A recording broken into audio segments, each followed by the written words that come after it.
Hello students, एक बार फिर से स्वागत है आपका आज की क्लास में। आज की जिस क्लास में हम प्रश्नावली 1.2 के अंतिम दो प्रश्नों को करेंगे। यानी जो अपना प्रश्न संख्या 3 थी, इसका पहला पार्ट हमने प्रीवियस कक्षा में कर लिया था। अब अपने दो प्रश्न रह गए इसके, एक तो सेकंड पार्ट और एक इसके बाद थर्ड पार्ट। जैसे ही हम इन दोनों प्रश्नों को कर लेंगे, हमारा जो चैप्टर फर्स्ट है वास्तविक संख्या, वो हमारा यहाँ पर खत्म हो जाएगा, यानी समाप्त हो जाएगा। तो चलिए आज की इस क्लास में दोनों ही प्रश्नों को कर लेंगे। तो अपना जो पहला प्रश्न है इसका, वो है 7√5, यानी 7√5 को हमें एक अपरिमेय संख्या क्या करना है, सिद्ध करना है। तो आपको मालूम होगा किसी भी संख्या को अपरिमेय संख्या सिद्ध करते हैं तो उसे परिमेय मानकर चलते हैं, यानी इसको हमें अपोजिट लेके चलना है, विरोध लेके चलना है, उल्टा लेके चलना है। यानी मानेंगे हम, माना 7√5 एक परिमेय संख्या है। यानी हमने 7√5 को क्या मान लिया, एक परिमेय संख्या मान लिया। और जैसे ही हम किसी भी संख्या को परिमेय संख्या मान लेते हैं तो उस संख्या को हम P/Q के रूप में लिख सकते हैं। यानी हम इसे, यानी जो 7√5 है, यदि ये परिमेय संख्या हमने मान ही लिया है तो इसको हम P/Q के रूप में लिख सकते हैं, क्योंकि परिमेय संख्या की डेफिनेशन ही वो होती है कि जिसे हम P/Q के रूप में लिखा जा सके, क्या कहती हैं, परिमेय संख्या कहलाती है। तो इसलिए हमने यदि 7√5 को परिमेय मान ही लिया है तो यानी इसको भी हम P/Q के रूप में लिख सकते हैं। यहाँ P और Q के लिए क्या शर्त होती है कि जो Q होता है वो 0 के बराबर नहीं होता, यानी Q is not equal to 0। और इसी के साथ और क्या होती है कि जो P और Q जो होते हैं, P तथा Q जो होते हैं वो क्या होते हैं, सह अभाज्य पूर्णांक, सह अभाज्य पूर्णांक। ठीक है, यहाँ पर जो ये P और Q है ये क्या है, एक पूर्णांक है, और पूर्णांक भी कैसे हैं, सह अभाज्य पूर्णांक है।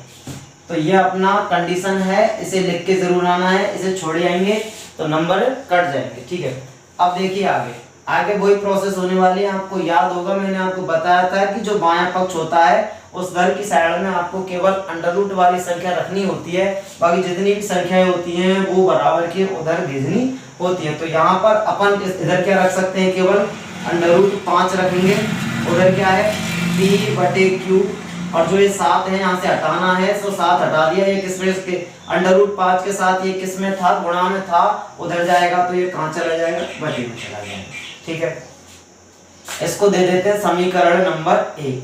समीकरण 1 में आप नोटिस करेंगे कि P और Q क्या है, पूर्णांक है, और 7 भी क्या है, पूर्णांक है। तो मैंने आपको बताया था कि यदि हम किन्हीं भी पूर्णांकों का जोड़ बाकी गुणा भाग किसी भी प्रकार से कोई भी गणितीय संक्रिया उनके मध्य करते हैं तो वो कैसी संख्या कहलाती है, वो परिमेय संख्या कहलाती है। यानी हम लिख सकते हैं कि यहाँ P और Q क्या है, पूर्णांक है। यानी जो समीकरण 1 है हमारा, उसमें P तथा Q जो है वो क्या है, पूर्णांक है।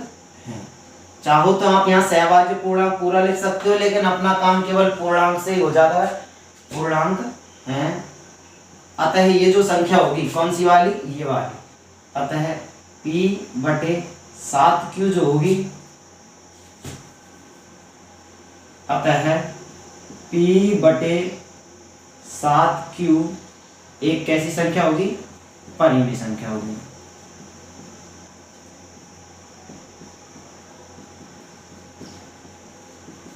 परंतु आपको मालूम होगा कि √5 कैसी संख्या है, अपरिमेय संख्या, परंतु √5 एक अपरिमेय संख्या है। अब देखिए हमें विरोध करना होता है इस प्रकार के प्रश्नों में, और विरोध यहाँ पर आपको साफ साफ नजर आ रहा होगा कि जो समीकरण 1 है उसके जो दायां पक्ष है उस वाली संख्या को तो हम क्या बोल रहे हैं, परिमेय संख्या बोल रहे हैं, और जो बायां पक्ष है उस वाली संख्या को हम क्या बोल रहे हैं, एक अपरिमेय संख्या बोल रहे हैं। तो ये विरोधाभास ही हमें लाना होता है इस प्रकार के प्रश्नों में। तो क्या लिखेंगे, यह है विरोधाभास जो आया है, यह विरोधाभास हमारी जो ये गलत कल्पना थी कि हमने इसको क्या मान के चले थे, परिमेय संख्या, उसी के कारण आया है। यह विरोधाभास हमारी गलत कल्पना के कारण आया है। अतः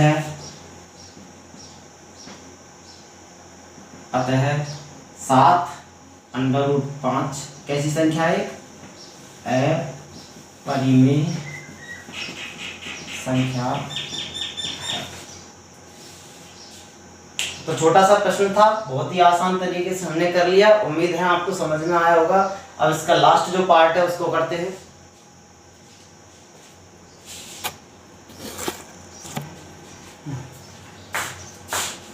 अब जो लास्ट प्रश्न है वो है अपना 6 + √2, इसको अपरिमेय संख्या सिद्ध करना है। तो चलिए वही प्रोसेस उसी के आधार पर करेंगे जो हमने पहला प्रश्न किया था। यानी इसको हमें क्या मानना है, परिमेय संख्या मानेंगे। यानी माना 6 + √2 एक कैसी संख्या है, परिमेय संख्या।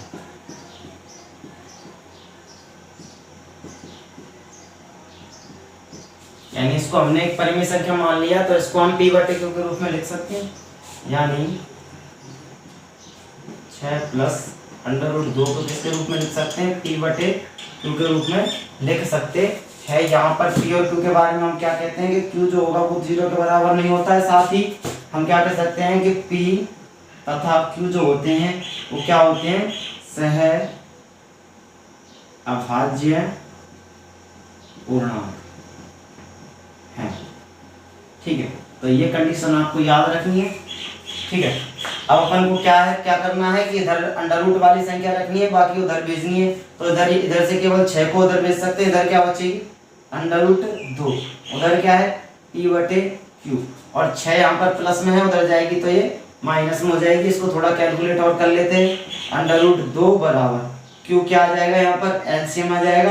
q का q में भाग देंगे, एक बार जाएगा, एक का p से गुणा करेंगे तो 1p, माइनस है तो माइनस, इसके नीचे 1 मान लेते हैं। 1 का q में भाग देंगे तो q बार जाएगा, और q का गुणा 6 से करेंगे तो 6q।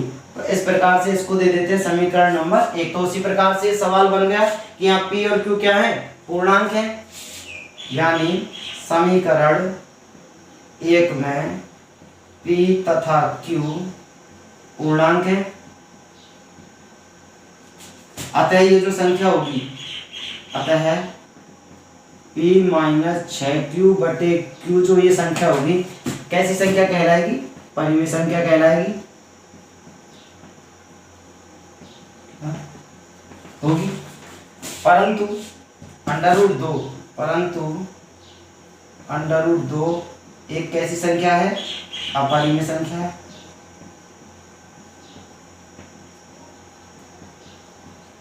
आ गया विरोधाभास। इस वाली को परिमेय बोल रहे हैं, इस वाली को अपरिमेय बोल रहे हैं। तो ये विरोधाभास जो हुआ है, यह विरोधाभास हमारी गलत कल्पना के कारण आया है। अतः 6 + √2 एक अपरिमेय संख्या है।